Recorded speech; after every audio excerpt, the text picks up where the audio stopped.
How is it going, guys? So, probably tell by the title of this video, these are going to be my suggestions for things I would want to see in the game in 2020.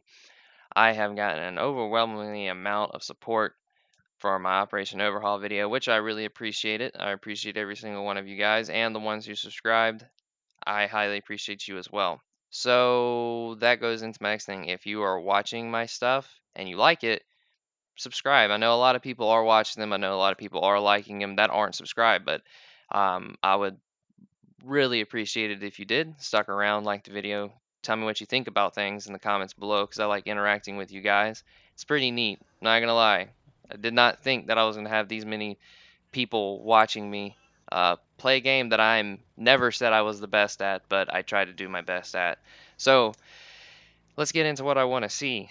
So, PC has missions that if you complete X amount of missions, you get this certain tank, whatever one you went down, like the T28 HT. It's that weird T28 concept, is what it was. We have that into the game. There's a T55A, some other things added to the game, stuff like that.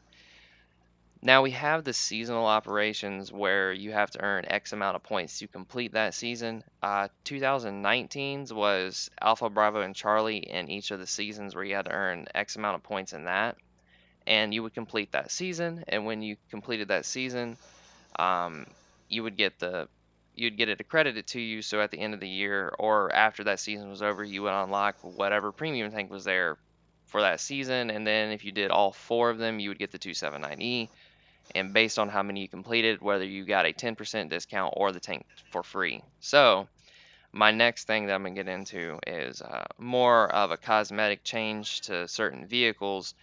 By that meaning is like, so when you unlock a tier 10 tank, that XP kind of sits there for nothing other than free XPing other vehicles, like converting that. But not everybody wants to do that, and everybody wants to spend money, but this would give people who play tier 10 tanks, other than the marks of excellence, to show how much they play this tank, how much they like this tank, make it more you know what I'm saying? So if we were to have the 3D styles that PC has, instead of trying to win them out of a fucking box or something like that, I would rather them see like us working towards these things. So I'll use my Death Star as example. I have 3.1 million experience on my 183. I don't need it. It's going nowhere. I just play it for fun. Now we already have the marks of excellence in the game, and that shows the experience of the player who's driving that vehicle, which is good. I I I've only three marked one tank in my entire time playing World of Tanks, and that was the Conqueror. Now I have one, two marks of excellence on a bunch of other vehicles, but other than that, the tank isn't much different from anybody else's. So what I'm suggesting is we take something like the 3D styles, custom cam or not custom camos, unique camos, shit, maybe custom camos. You never know. Instead of just having the marks of excellence showing that how good we are playing in those vehicles or just making it more us, I feel like we could use the XP that we're earning on these vehicles or the amount of battles we've played or the amount of kills we've got in that tank to unlock specific either camos for that vehicle or the 3D styles, for example, because the 3D styles really change the cosmetic look of the tank. And if I feel like if we use that as a progression system to show how much time a player has put into that vehicle, I feel like a lot of people would really like that, and it would do a little bit of a thing, a little bit of a, I guess like you could use it as a little bit of a scare tactic for the enemy team. Like you get spotted and they see you looking like the way you are, it'd be more of a, oh, that guy knows what he's doing. I should watch him I should watch out for him in this game. You see what I'm saying? Now we have that for marks of excellence and stuff like that, but I mean, it's just for damage. I feel like if we had more, it'd be more unique for everybody. And it's, of course, it would just be free. I mean, I don't see why that would be that big of a deal. I feel like a lot of people would like that. I know I would, because it would make all of my tanks, instead of just being like the guy who's right beside me, we have the same vehicle, but if he had his own, like what he likes that he's progressed to, showing like how good he is in that vehicle, and I have mine, like we'd be two unique looking vehicles overall being the same thing. They're not really going to change what your tank does, but that is something that I would like to see. So next that I want to get into is the matchmaking system that came up, which was the one up, one down. Um, I feel like they, like I said before, they are testing for something, whether that be actually changing the matchmaking system or not. But this is one step forward to them doing whatever they intend on doing to the matchmaking system. My suggestion was the 357 with three top tiers, five mid tiers, and five bottom or seven bottom tiers, excuse me. And that's how it's technically supposed to be, but we all know that it's really not. But the one up, one down, I didn't complain. It didn't bother me that much whatsoever. Made some of the games a little bit more interesting. You feel like if you're in a either stock or a not fully upgraded tier 8 and you're stepping into a tier 10 game, you're not going to be able to do that much. But with the one up, one down, you would only see tier 9s and you would have more of a fighting chance.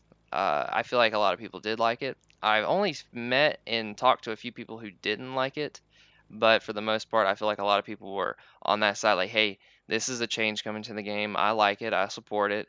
I don't buy into it being one up, one down. Me over on the other hand, I could go either way about it, but I would rather see the uh 357. That's just me though, but if they did the one up one down, I'd support it. That's change brought to the game that a lot of people want it, and that's good for the player base. So next thing is hopefully this year we get the Swedish medium tanks, because we have the Dragon in the game, and that right there is part of that anyway. So let's hope that they come to the game and we end up having a new line to grind down, because right now the only real thing that I have to grind towards are these few vehicles that I do not have, and possibly building up all my free XP to buy one of like the M60 and something like that.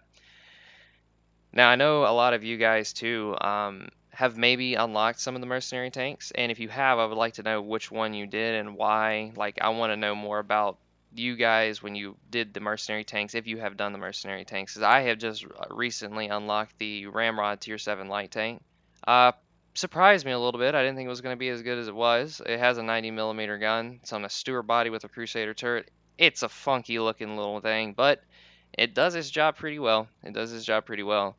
So, like I said before, though, if you are not subscribed, I would highly appreciate it if you did subscribe, and also tell me what you think in the comments below about all of this stuff and suggestions that are being brought on. And also, the video or the recording you're seeing in the background right now is like I don't know, not very far into me unlocking the 4005, and right now I'm sitting at 7600 damage.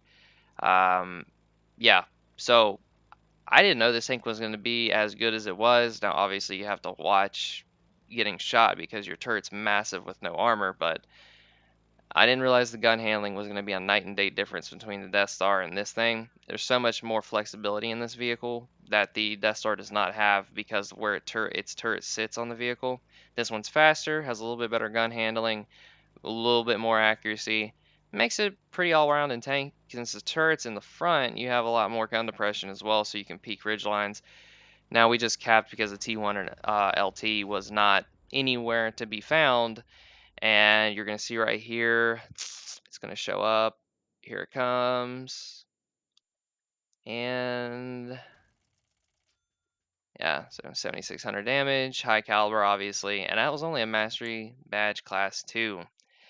So anyways, guys, hopefully you enjoyed and you agree with what I said. If you have any suggestions as well, please let me know in the comments below. I really want to know what you guys think, and I will see you guys later.